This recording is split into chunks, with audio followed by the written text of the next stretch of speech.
یہ بات ہے قرآن کی، یہ بات ہے اس انسان کی جس نے رسول اللہ کا دل توڑ کر رکھ دیا۔ اب کوئی نہیں اس کا نام لینے والا۔ یہ بات ہے ابو لہب کی، سورہ کوثر کی۔ اِنَّا أَعْطَيْنَاكَ الْكَوْثَرَ۔ اکثر ہم لوگ اپنی نمازوں میں سورہ کوثر کو ریسائٹ کرتے ہیں، پر افسوس ہم میں سے کتنے ہیں جو اس کا مطلب جانتے ہیں؟ کیا ہے کوثر؟ کیوں اللہ تعالیٰ نے اسے نازل کیا؟ کیا تم نے سنا طلحہ؟ ہاں، اللہ کے نبی نے ہمیں وہ راز بتایا کوثر کا۔ سبحان اللہ۔ اور سب سے ضروری بات، سورہ کوثر کا آج ہماری زندگی میں کیا ریلیونس ہے، جانیں گے اس ویڈیو میں۔ السلام علیکم۔ سورہ کوثر کے فائدے تو آپ بہت جانتے ہو، لیکن کیا آپ کو پتہ ہے کہ اللہ تعالیٰ نے سورہ کوثر کو کیوں اور کس وقت نازل کی تھی؟ اگر آپ کو نہیں پتہ تو اس ویڈیو کو پوری دیکھیں، اس ویڈیو میں آپ کو پتہ چل جائے، اور یہ 10 منٹ کی ویڈیو آپ کی زندگی بدل سکتی ہے۔ اسے دل سے اور آگے پہنچانے کی نیت سے سنیں، اور اگر ویڈیو آپ کو یہ پسند آئے، یہ باتیں، یہ واقعات آپ کو پسند آئے تو ویڈیو کو ضرور آگے شیئر کر دیں تاکہ اوروں کو بھی ہدایت حاصل ہو سکے۔ بسم اللہ الرحمن الرحیم۔ إِنَّا أَعْطَيْنَاكَ الْكَوْثَرَ فَصَلِّ لِرَبِّكَ وَانْحَرْ إِنَّ شَانِئَكَ هُوَ الْأَبْتَرُ۔ سورہ کوثر قرآن کی سب سے چھوٹی سورت ہے۔ قرآن کی بہت ساری خوبصورت باتوں میں سے خوبصورت بات یہ ہے کہ ہر آیت کے پیچھے، ہر سورت کے نازل ہونے کے پیچھے ایک کہانی ہے، ایک سچی کہانی، اور ایسا ہی ایک دل دہلا دینے والا، دل کو چیر کر رکھ دینے والا واقعہ ہے سورہ کوثر کے نازل ہونے کے پیچھے۔ پہلے اسے سمجھتے ہیں۔ مکہ کی وہ دوپہر خاموش تھی، لوگ اپنے اپنے گھروں میں آرام کر رہے تھے، مگر اللہ کے نبی خاموش بیٹھے تھے۔ اندر سے دبی دبی سسکیوں کی آوازیں مٹی کی دیواروں سے ٹکرا کر واپس آ رہی تھیں۔ ان کے بیٹے عبداللہ اللہ کو پیارے ہو گئے تھے۔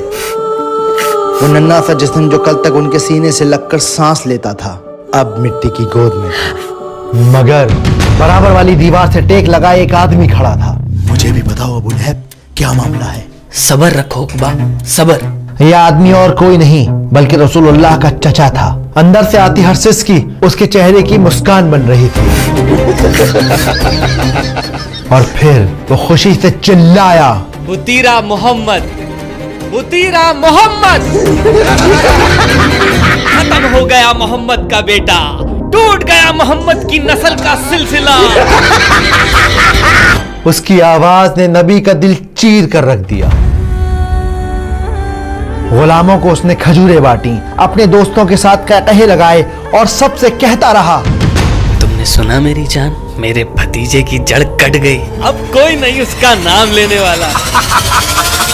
اس کی ہنسی، اس کے الفاظ ہوا میں سانپ بن کر تیر رہے تھے، مگر اللہ نے اپنے نبی کو اکیلا نہیں چھوڑا، انہیں ایک تحفہ دیا۔ یہ تحفہ تھا سورہ کوثر۔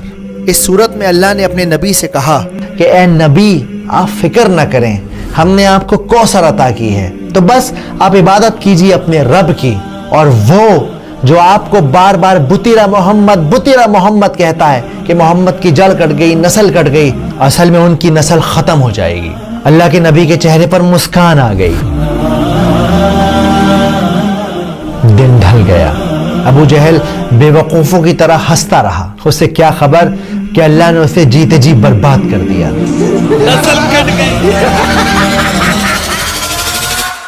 تو میرا خیال ہے کہ ابھی اس لمحے اب اس بات کو اپنے دل میں اتار لیجئے کہ سورہ کوثر کو آپ اس لیے ریسائٹ مت کیجئے کہ وہ چھوٹی سورت ہے، بلکہ آپ اس لیے ریسائٹ کیجئے کہ اللہ تعالیٰ نے وہ ایک تحفے کے طور پہ ہمارے نبی صلی اللہ علیہ وآلہ وسلم کو دی ہے، تاکہ انہیں یہ احساس دلایا جا سکے کہ ان کا اسٹیٹس اتنا ہائی ہے، ان کا مقام اتنا اونچا ہے کہ اللہ سبحانہ و تعالیٰ خود انہیں تسلی دے رہے ہیں، ان کو کنسول کر رہے ہیں۔ ابو اروا، سنا تم نے؟ اللہ نے نبی کا مقام اور اونچا کر دیا ہے۔ تو پہلی آیت ہے انا آتینا کل کوثر، تو جب قرآن میں انا کا لفظ آتا ہے تو اس کا مطلب ہوتا ہے کہ کسی بات پہ زور دیا جا رہا ہے. تو اس پہلی آیت کا مطلب ہے کہ بے شک ہم نے آپ کو کوثر گفٹ کی ہے، عطا کی ہے. اب کوثر کیا ہے؟ ایک حدیث میں آتا ہے کہ کبھی نہ ختم ہونے والا موتی کے کناروں کے درمیان جنت میں بہنے والا جھرنا ہے کوثر.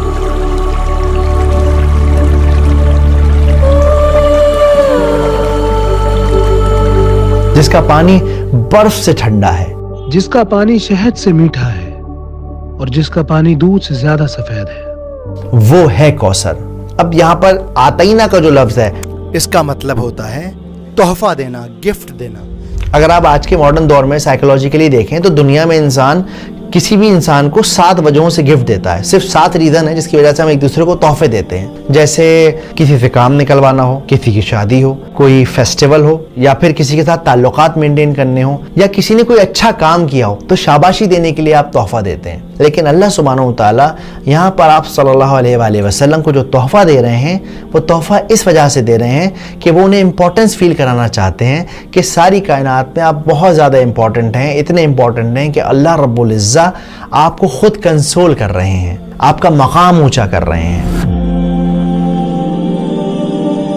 کوثر جنت کا جھرنا تو ہے، اس کے علاوہ اور کیا تحفے دیے ہیں اللہ نے؟ اللہ سبحانہ و تعالیٰ نے ہمارے نبی کو قرآن دیا ہے جو ہمیشہ رہنے والا ہے اور آج بھی ہمارے ساتھ اور ہمیشہ رہے گا. اس کے علاوہ اور کیا تحفے دیے ہیں اللہ نے؟ اور سب سے بڑا تحفہ یہ ہے اللہ نے اپنے نبی کا نام تا قیامت زندہ رکھا ہے، اپنے نام کے ساتھ جوڑ دیا ہے نبی کا نام. واقعی سبحان اللہ. اس کے علاوہ انہیں بیٹیاں دی ہیں. بار بار ابو لہب کہہ رہا تھا کہ بطیرہ محمد، بطیرہ محمد، کوئی لڑکا نہیں ہے ان کا، کیا نام چلے گا ان کا؟ لیکن آپ دیکھیں آج بھی ہم اپنی بچیوں کے نام آپ صلی اللہ علیہ وسلم کی بیٹیوں کے نام پر رکھتے ہیں، آج بھی انہیں یاد کرتے ہیں. رقیہ، فاطمہ. اس کے علاوہ اللہ سبحانہ و تعالیٰ نے آپ صلی اللہ علیہ وسلم کو صحابیوں کو تحفہ دیا جو ان کے ساتھ کھڑے تھے، جنہوں نے اپنے جسموں پہ چوٹ کھائیں صرف اس لیے کیونکہ اسلام حق کی راہ تھی، کیونکہ نبی کا پیغام تھا. تو انا آتینا کل کوثر. اگلی آیت فصلی لربک وانحر.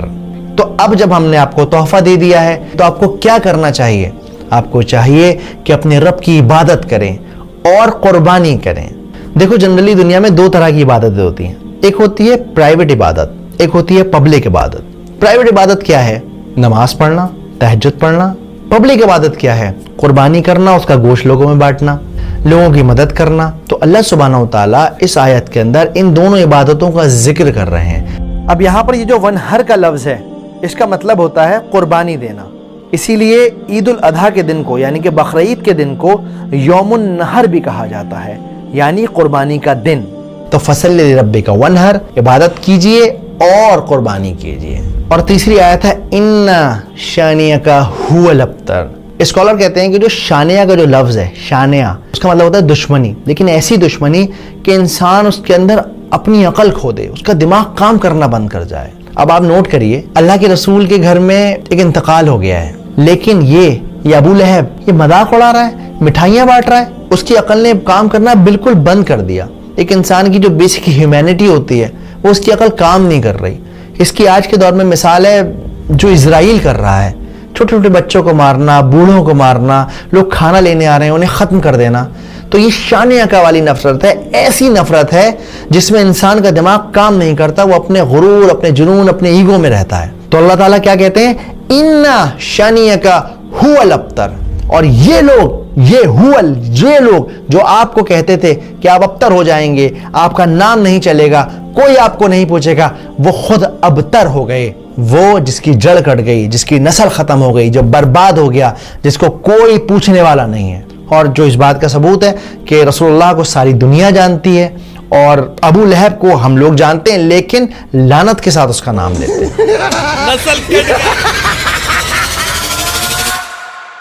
لیکن آج اس صورت کا ہماری زندگی میں کیا ریلیونس ہے؟ کیسے ہم اس صورت کو اپنی زندگی میں اتار سکتے ہیں؟ دیکھیے آج بھی اکثر ایسا ہوتا ہے کہ ہم پریشان ہوتے ہیں نا تو لوگ تانا مارتے ہیں، 4 لوگوں میں بیٹھ کر مذاق بناتے ہیں. ایون جب گھر میں بیٹیاں پیدا ہوتی ہیں نا تو اپنا ماتھا پیٹ لیتے ہیں. انسان اس طرح کی حرکتیں کرتا ہے نا تو ایکچولی وہ ابو لہب کی راہ پہ چل پڑتا ہے. ابو لہب کیا کہتا تھا؟ محمد کا کوئی بیٹا نہیں، ختم ہو جائے گا اس کا نام اس کے بعد.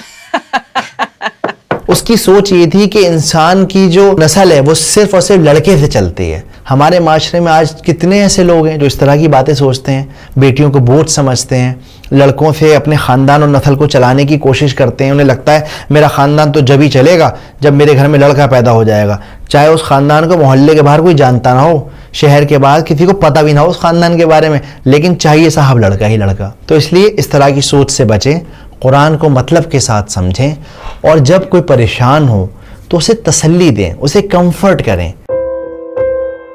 اکثر ہم لوگ نا کسی کو کمفرٹ کرنا بہت زیادہ اوور کر دیتے ہیں, اور جب وہ بندہ چپ نہیں ہوتا, سمجھتا نہیں ہماری بات, ہم جھلا جاتے ہیں, اس سے ناراض ہو جاتے ہیں. پر ایکچولی ایسا نہیں کرنا ہے, آپ کو بس اسے یقین دلانا ہے میں ہوں تمہارے ساتھ. جیسے اللہ سبحانہ و تعالیٰ نے صرف اور صرف 3 آیتوں میں اپنے نبی کو تسلی دی دی. اب آپ کے اور میرے لیے کوثر کیا ہے؟ آپ کے اور میرے لیے کوثر ہے ہماری صحت, ہماری اولاد, ہمارا گھر, فری وقت, ہر وہ چیز جو آپ کو ملی ہوئی ہے وہ ایکچولی کوثر ہے.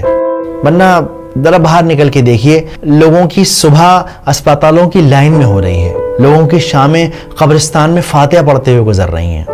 تو اگر آپ کی زندگی میں کوئی چھوٹی موٹی پریشانی ہے, اداس نہ ہو, اپنی نعمتوں کو کاؤنٹ کریں, دیکھیں کہ آپ کو اللہ نے کیا کیا دیا ہے, اور اس طرح سے سورہ کوثر کو اپنے اندر اتاریں. اگلی بار جب آپ نماز پڑھیں سورہ کوثر کو ریسائٹ کریں تو یاد رکھیں کہ یہ بہت ہی بہت ہی بہت ہی امپورٹنٹ سورت ہے. امید کرتا ہوں بات سمجھ آئی ہوگی, ویڈیو پسند آئی ہوگی.